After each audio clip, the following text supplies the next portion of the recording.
이번 시간은 원소들의 주기성 살펴보도록 하겠습니다. 지난 시간에 같은 족 원소들은 화학적 성질이 비슷하다라고 이야기를 했습니다. 자, 주기율표에서 1족 원소에 해당하는 원소 중에서 수소를 제외하고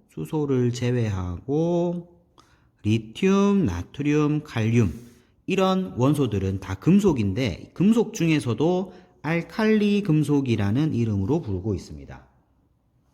이 알칼리 금속의 성질을 알아보는 실험을 살펴보도록 하겠습니다. 알칼리 금속 중에서 일단 리튬을 먼저 실험을 하려고 하는데요. 물기가 없는 유리판 위에다가 올려놓습니다. 그리고 칼로 자르면서 단단한 정도와 단면의 색 변화를 관찰한다 했는데 일단 물기가 없는 유리판을 사용하는 이유가 뭘까요? 자, 이거는 이 내용이 설명이 되고 나면 나중에 답을 해볼 수 있을 것 같고요. 칼로 자른다고 했습니다. 금속인데 칼로 자를 수 있을까요? 칼로 자르면서 단단한 정도를 알아본댔는데 칼로 자르니까 이렇게 실험을 하겠죠. 칼로 자르면서 단단한 정도의 실험을 하게 되면 이 밑에 그림에 나와 있는 걸 봅시다. 자, 여기 리튬이 이렇게 보입니다. 시커멓게 되어 있죠? 수검댕이처럼 보이는데 금속이라고 하면 특유의 뭐가 있다고 했나요? 특유의 광택이 있다고 했는데 지금 광택이 없어 보이죠? 이거는 이미 리튬이 표면이 산화되어서 금속이 아닌 상태가 된 거고요. 내부에는 금속이 들어 있습니다. 그러면 칼로 자른다면 그 내부가 보이겠죠. 그러면 그때 색깔은 은백색이 드러나게 됩니다. 자, 여기 보시면 안쪽에 반짝반짝한 은백색 광택이 있죠.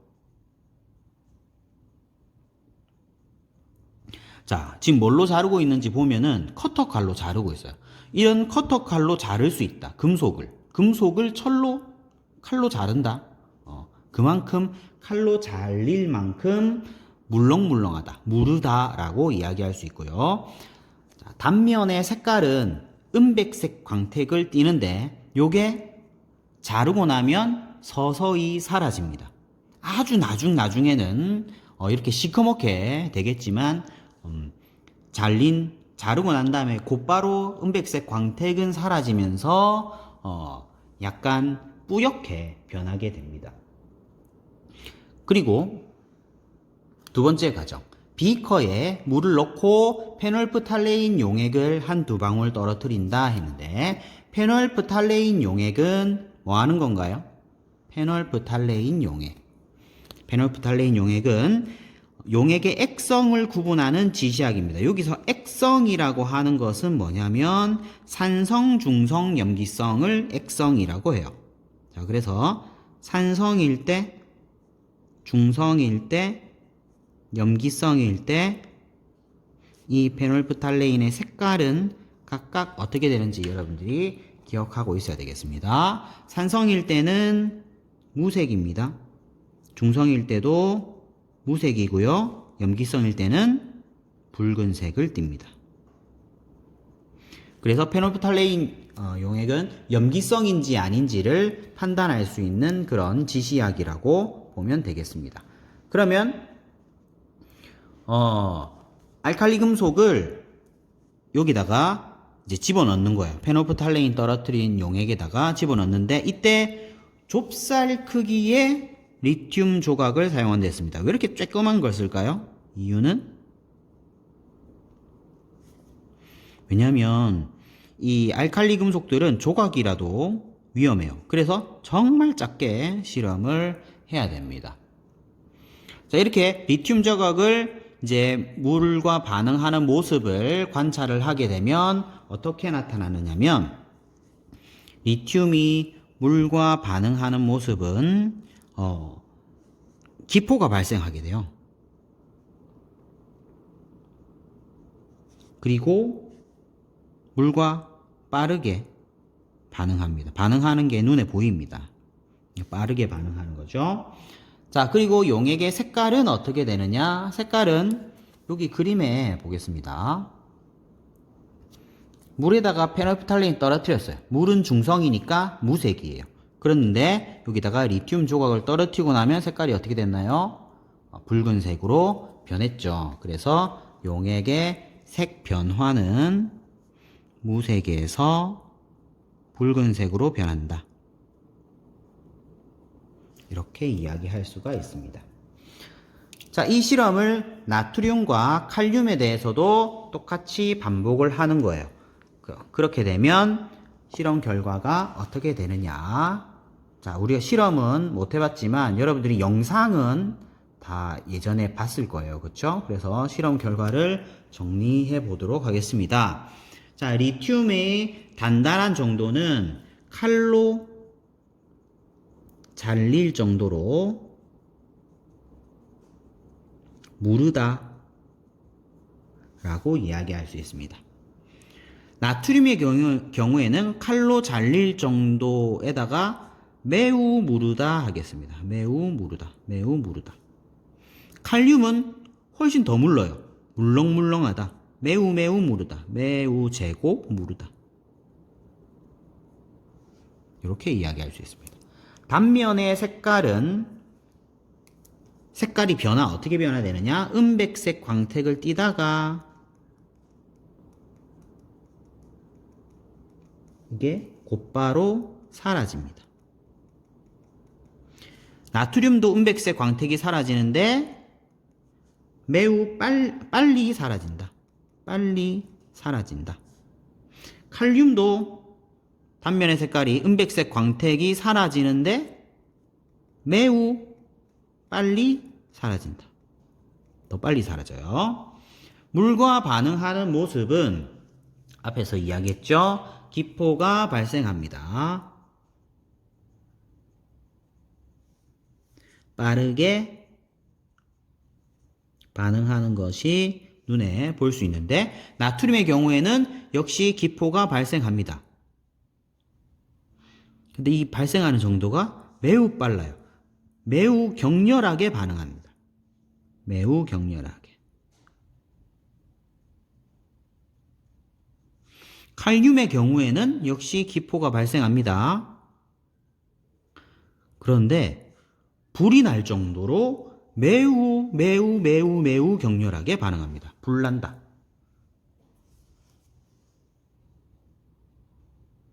불이 난다. 불남. 그리고 사실은 이건 너무 위험해요. 그래서 실험을 하기가 어렵습니다. 너무 위험합니다. 용액의 색깔 변화는 무색이었다가 붉은색으로 바뀌게 됩니다. 나트륨도 마찬가지, 칼륨도 마찬가지입니다. 자, 그러면 앞에서 실험 과정에서 물기가 없는 유리판에 사용해야 되는 이유 알겠습니까? 물기가 없는 유리판을 사용해야 하는 이유는 이 리튬이나 나트륨이나 칼륨이나 물과 격렬하게 반응하기 때문입니다.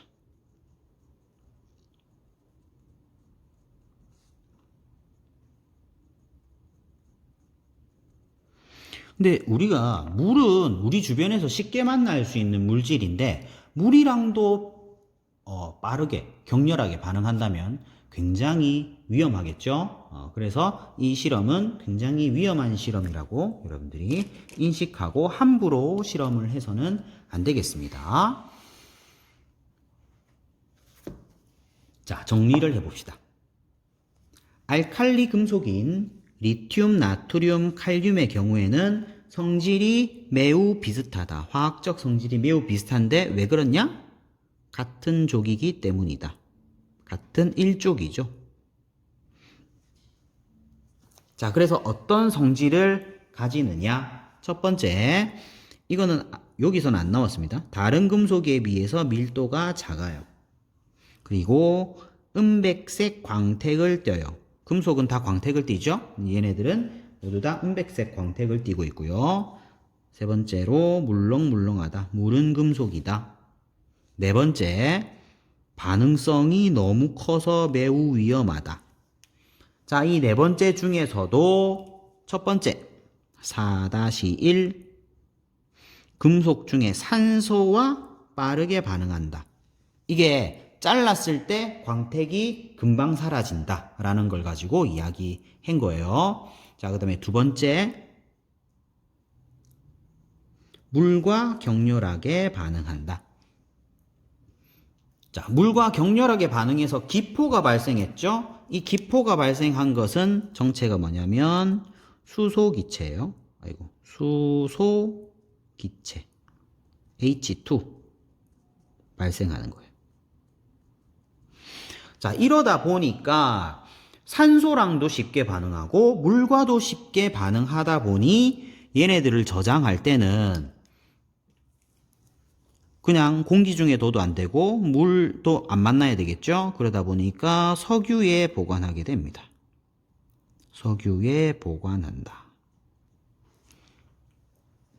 자, 이런 특징이 있었고요. 17쪽 할로젠을 살펴보겠습니다. 17쪽 원소 플로린, 염소, 브로민, 아이오딘 얘네들을 할로젠이라고 합니다. 1쪽은 알칼리 금속이었고요. 17쪽은 할로젠이라고 합니다. 얘네들은 모두 다 비금속이고요. 색깔을 띠고 있습니다. 특유의 색깔이 있어요. 밑에서 살펴볼 건데요. 일단 상태를 먼저 보겠습니다. 실온에서 플로린과 염소는 기체, 브로민은 액체, 아이오딘은 고체 상태입니다. 자, 이거를 요 밑에 그림에서 살펴보도록 합시다. 자, 지금 플로린은 안 나와 있는데 염소가 있죠? 염소 색깔을 띠고 있는데 무슨 색깔이냐? 여러분들이 보기에 무슨 색깔처럼 보이나요? 살짝 노라면서 살짝 녹색이 연두색이 약간 가미돼 있죠? 이 색깔을 우리가 황록색이라고 합니다. 황록색 기체. 염소는 황록색 기체입니다. 브로민은 무슨 색이에요? 갈색처럼 보이나요? 얘는 적갈색이라고 합니다. 적갈색. 적갈색. 그리고 요 부분이 사실 브로민이고요. 액체 상태입니다. 이 위에는 이 브로민의 증기 상태고요. 밑에 액체 상태로 존재하고 있는 브로민이 보이죠? 자, 요거는 물이 있으면 물 위에 수증기가 있는 것처럼 브로민이 있으면 브로민 위에 브로민 증기가 있는 상황이에요. 자, 그리고 아이오딘은 색깔이 무슨 색이냐? 아이오딘은 보라색입니다. 보라색이고 여기 보면 이 액체 아니죠? 동글동글동글 이렇게 무슨 고체 덩어리가 있는 걸로 보이나요? 고체입니다.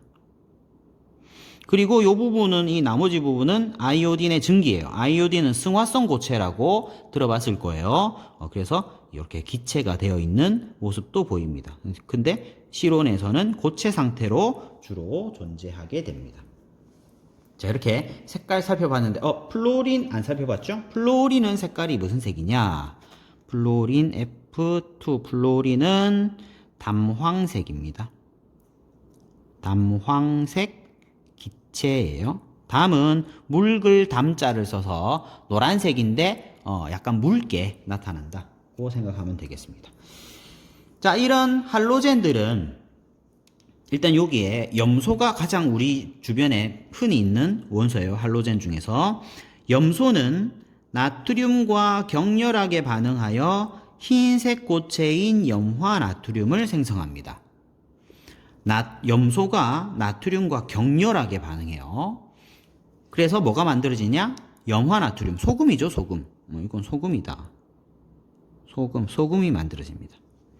그런데 여기다가 요걸 한번 다른 애들은 어떻느냐? 브로민은 나트륨과 격렬하게 반응해서 흰색 고체인 브로민화 나트륨을 생성합니다.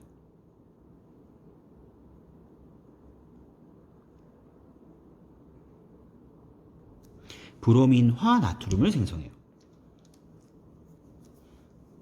다른 녀석은 어떻느냐? 아이오딘은 아이오딘은 나트륨과 격렬하게 반응하여 흰색 고체인 아이오딘화 나트륨을 생성합니다.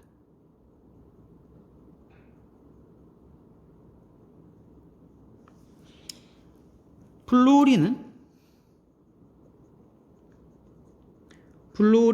나트륨과 격렬하게 반응하여 흰색 고체인 플루오린화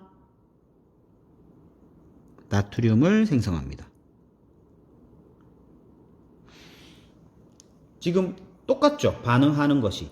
자, 그래서 얘네들을 종합해서 이렇게 이야기할 수 있어요. 종합해서 이 플로린 F2, 염소 Cl2, 브로민 Br2, 아이오딘 I2 얘네들은 화학적 성질이 비슷하다.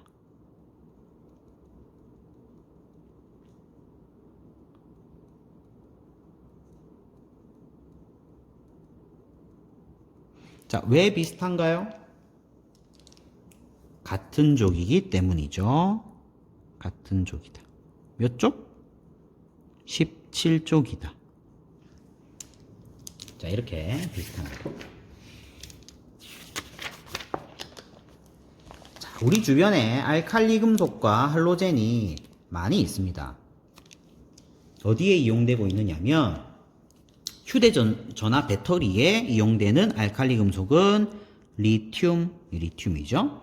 터널 안에 조명 노랗게 나오는데 나트륨, 비료로 쓰이고 있는 원소 알칼리 금속 중에서 칼륨입니다.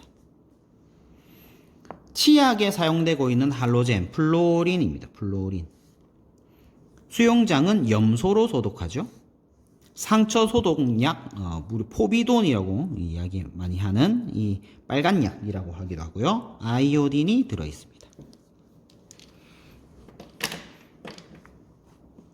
자, 알칼리 금속들 원자 번호순대로 쭉 나열하다 보면 알칼리 금속들이 일정한 간격으로 띄엄띄엄 있다. 주기성이라고 이야기를 했었는데요. 이런 원소들이 주기성이 나타나는 이유가 뭔지를 살펴보도록 하겠습니다. 자, 일단 원자라고 하면 그 원자는 원자 핵과 전자로 이루어져 있습니다. 원자 핵은 양성자와 중성자로 또 이루어져 있고요. 근데 원자라고 하면 원자는 정기적으로 중성이에요. 중성이라는 얘기는 플러스와 마이너스가 같다는 거죠. 자, 플러스와 마이너스가 같은 것은 플러스를 띠는 양성자와 마이너스를 띠는 전자가 그 수가 같기 때문에 그렇습니다. 양성자 수와 전자 수가 같아요. 그리고 양성자 수는 원자마다 달라요. 그래서 원자마다 양성자 수가 따로따로 있죠. 그것을 원자 번호라고 합니다. 양성자 수가 곧 원자 번호가 됩니다.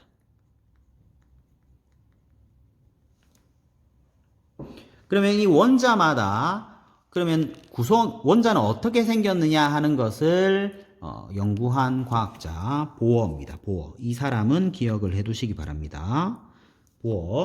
보어는 원자가 어떻게 생겼다라고 생각을 했냐면 원자 핵이 있고 그 주위에 전자가 특정한 에너지 준위의 궤도를 따라 운동한다라고 생각을 했어요. 이 특정한 에너지 준위의 궤도를 뭐라고 이야기하냐면 전자껍질이라고 합니다. 그러니까 보어는 전자껍질이라고 하는 것을 제안하게 되었습니다. 그래서 전자가 원자 핵에 가까운 전자껍질부터 차례대로 배치된다고 생각을 했고요. 이때 각 전자껍질에 최대로 배치될 수 있는 전자수도 정해져 있다라고 생각했어요. 정해져 있다. 자, 몇 개씩 정해져 있느냐? 자, 각 전자껍질에 최대로 들어갈 수 있는 전자의 개수는 일단 첫 번째 전자껍질. 첫 번째 껍질은 이름이 있어요. K껍질이라고 합니다. K껍질. 여기에 들어갈 수 있는 전자의 개수는 2개. 2개만 들어갈 수 있다. 두 번째 전자껍질은 L껍질이라고 합니다. L 껍질에 들어갈 수 있는 전자의 개수는 8개다. 세 번째 전자껍질을 KLM이라고 해요. M 껍질. 알파벳 순입니다.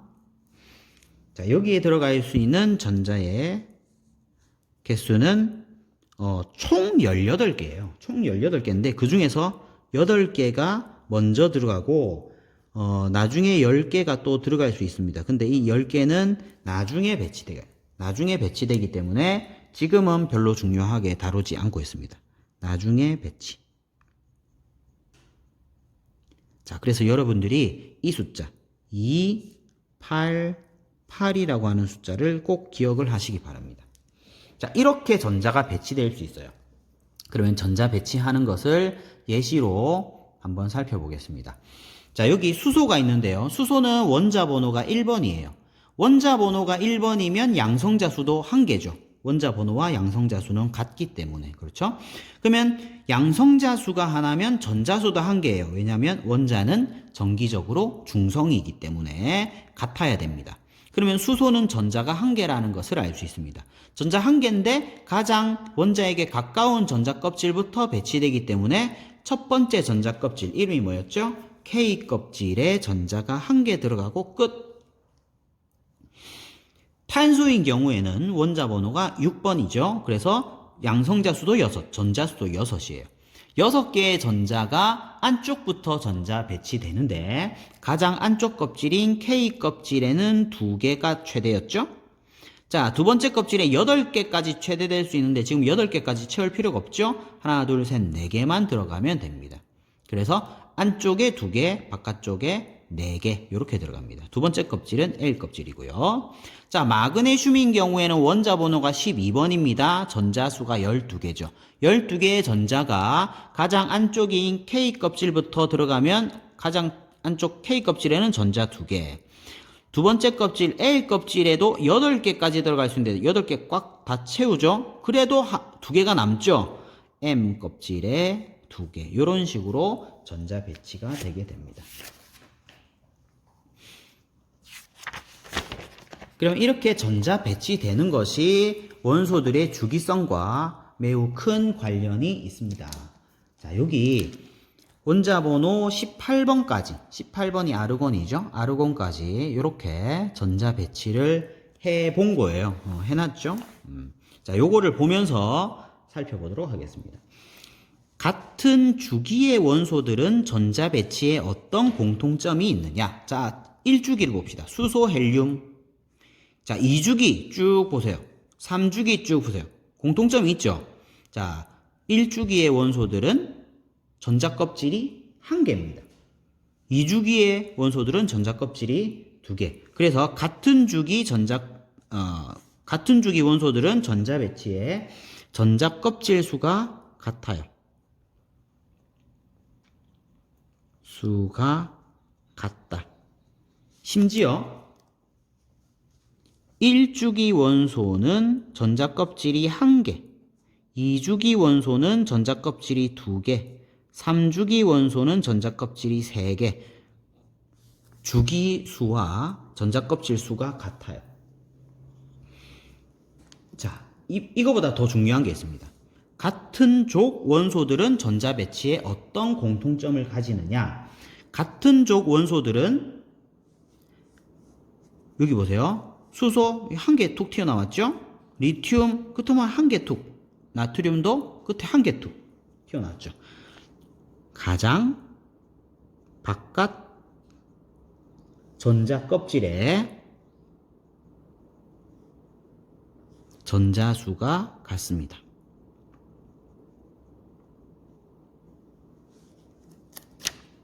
단 헬륨만 조금 달라요. 헬륨은 제일 바깥쪽에 2개죠. 네온은 8개, 아르곤도 8개죠. 그래서 단 헬륨은 제외. 이렇게 볼 수 있습니다. 그러면 같은 족 원소들이 비슷한 화학적 성질을 나타내는 까닭은 무엇일까? 자, 이거 정리를 조금 해볼게요. 자, 같은 족 원소는 화학적 성질이 비슷해요.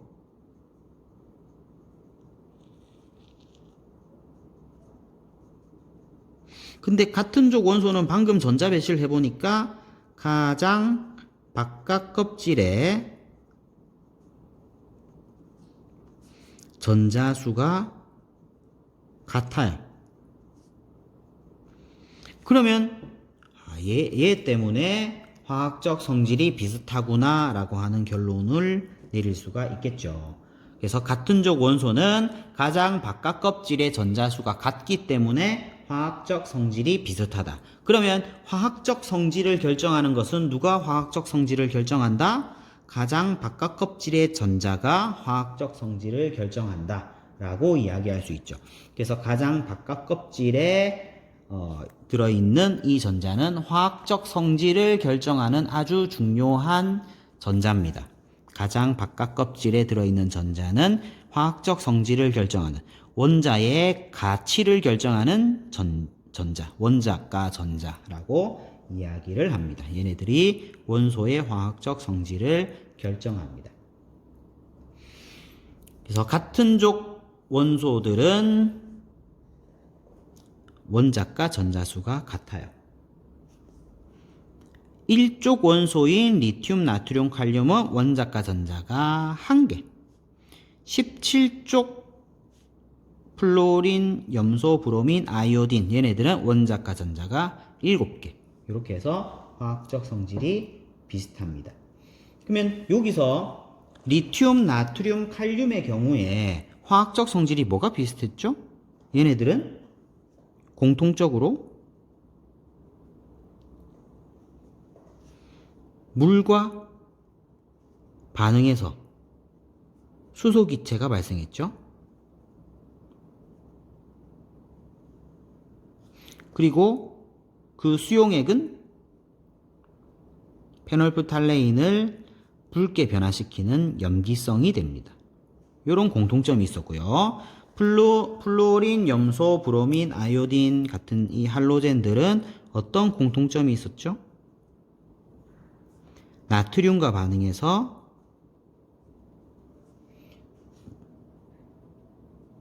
흰색 고체를 생성했습니다. 이런 공통점이 있었습니다.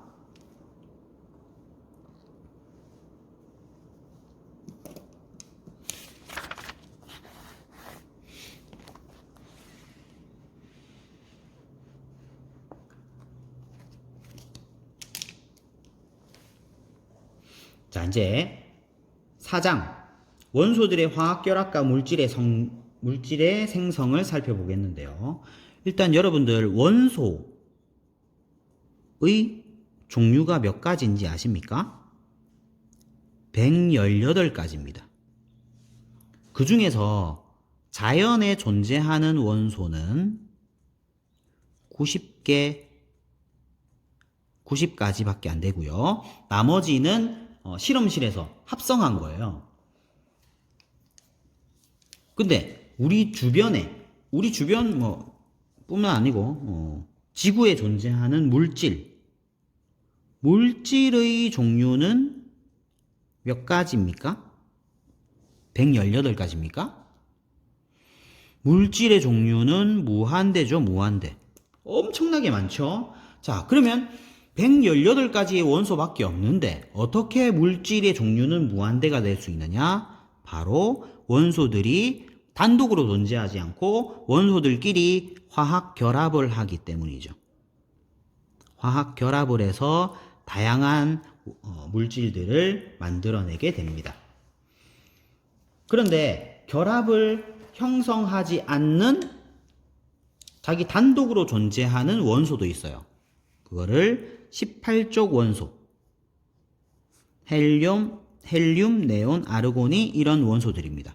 비활성 기체라고 하고 화학 결합을 형성하지 않습니다.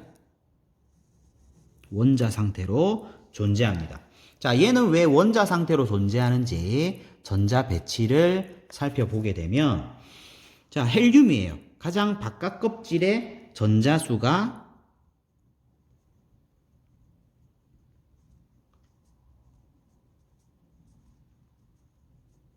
전자수가 2개예요.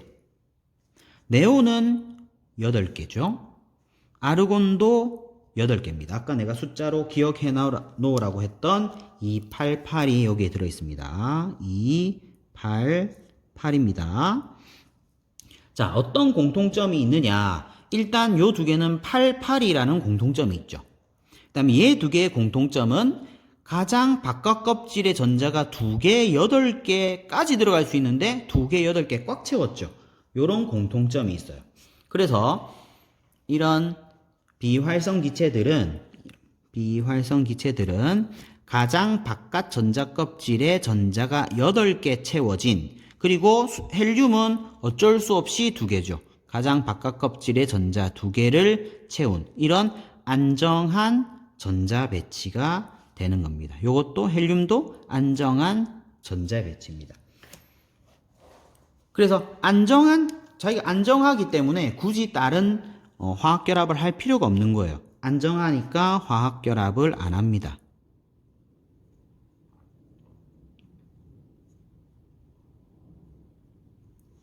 안정하기 때문에 화학 결합을 하지 않는다.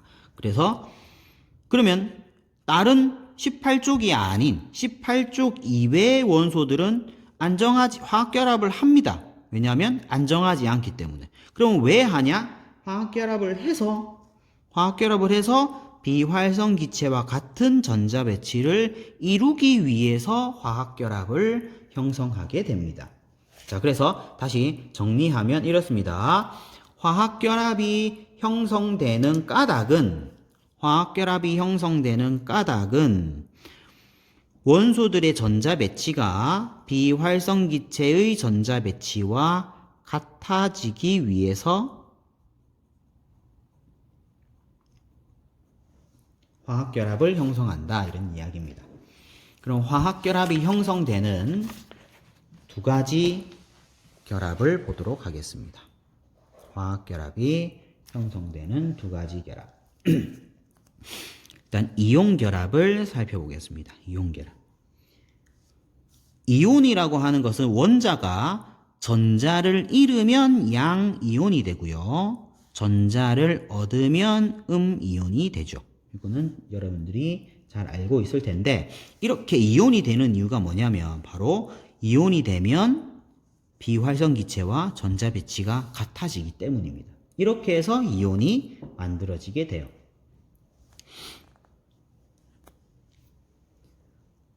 자, 지금 여기 그림으로 나와 있는 예시를 보겠습니다. 자, 여기 마그네슘 원자가 있습니다. 마그네슘 Mg. 마그네슘은 12번이에요. 원자 번호가 12번이니까 전자수가 12개죠. 그래서 K 껍질에 2개, L 껍질에 8개, M 껍질에 이렇게 2개가 있습니다. 이 M 껍질에 있는 이 전자 2개를 잃게 되면 Mg2 플러스 양이온이 되는 거죠. 이렇게 양이온이 만들어지고요. 그리고 산소의 경우에는 원자 번호가 8번입니다. 8번이니까 전자가 몇 개? 8개. 8개니까 가장 안쪽에 2개, 바깥쪽에 6개. 8개까지 채울 수 있는데 6개밖에 안 들어가 있죠? 그러면 지금 2개가 비었죠? 1개, 2개만 더 들어오면 되겠죠? 전자 2개를 얻어서 O2-. 얘 이름은 산화이온이에요. 산화이온이 됩니다. 이렇게 되면 누구와 전자 배치가 같아졌나요? 산화이온이 되면 18쪽 원소인 네온과 같은 전자 배치가 됐습니다. 네온과 같은 전자 배치. 마그네슘 이온은 누구와 같은 전자 배치가 됐나요? 똑같죠? 네온과 같은 전자 배치가 됐습니다. 이렇게 이온이 만들어질 수 있는데, 그럼 실제로 결합은 어떤 형태로 나타나게 되느냐면, 염소에 나트륨을 넣으면 격렬하게 반응한다. 이거 앞에서 나왔었어요. 염소와 나트륨을 만나면 격렬하게 반응해서 흰색 고체인 염화 나트륨이 만들어진다고 했죠. 자, 그 경우를 살펴보도록 하겠습니다. 자, 여기 나트륨과 염소는 왜 반응하느냐? 나트륨이 있으면 얘는 원자 번호 11번이에요. 가장 바깥 껍질에 전자가 하나가 있는데 얘만 떨어져 나가면 누구와 전자 배치가 같아집니까? 네온과 같은 전자 배치가 되겠죠. 자, 그래서 얘 하나를 떼고 나트륨 플러스가 된 모양이 지금 여기에 나와 있는 이 그림이에요. 이렇게 됩니다. 누구와 전자 배치 같아졌다? 네온과 같은 전자 배치가 됐습니다.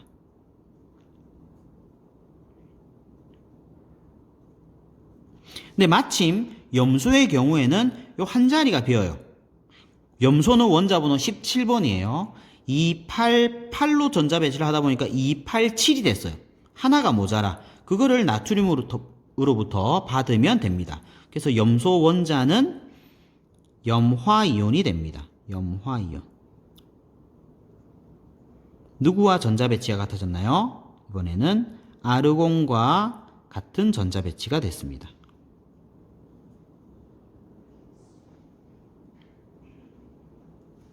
이렇게 됐습니다. 자, 이렇게 되면 플러스와 마이너스 사이에 정전기적인 인력이 작용해요. 플러스와 마이너스는 서로 잡아당기죠. 서로 잡아당겨서 붙게 돼요. 이것을 화학 결합이 일어났다.